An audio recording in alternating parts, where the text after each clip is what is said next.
যোৱা ঘৰ আৰু সুমিত্ৰা মানকীৰ পৰিয়ালৰ কৰুণ কাহিনী।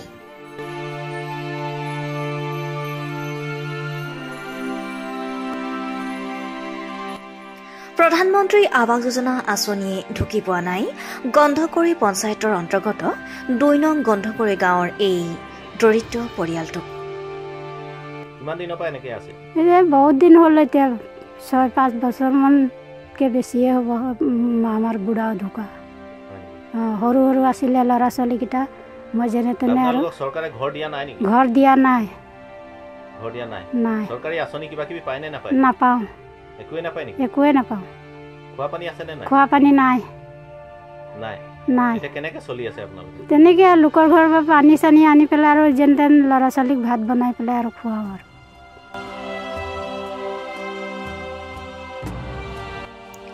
বৰষুণৰ বতৰত বেলেগৰ ঘৰত থাকিবলগীয়া হয় এই পৰিয়ালটো।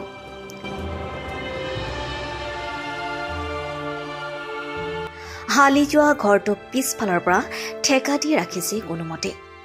দৈনিক ঠাণ্ডা বাঢ়িছে যদিও 4টা নাতিৰ সৈতে মাটিতে নিশা কটায়।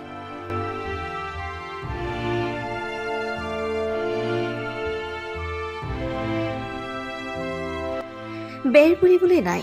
ৰাতি ঘৰৰ ভিতৰৰ পৰাই আকাশৰ তৰা গণিব পাৰি। এই দুৰ্ভগীয়া পৰিয়ালটোৰ দুৰ্দশা শুনিবনে জনপ্ৰতিনিধিয়ে? এয়া এক গুৰুত্বপূৰ্ণ প্ৰশ্ন।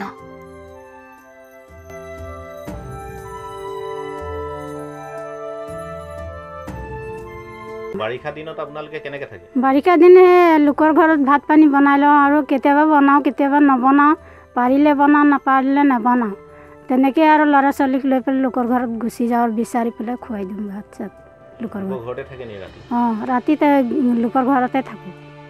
পঞ্চায়তত জনাইছে? পঞ্চায়তত জনাওঁ, কিন্তু পঞ্চায়তে হেৰিয়ে নকৰে আমাক। একোৱে নকয়।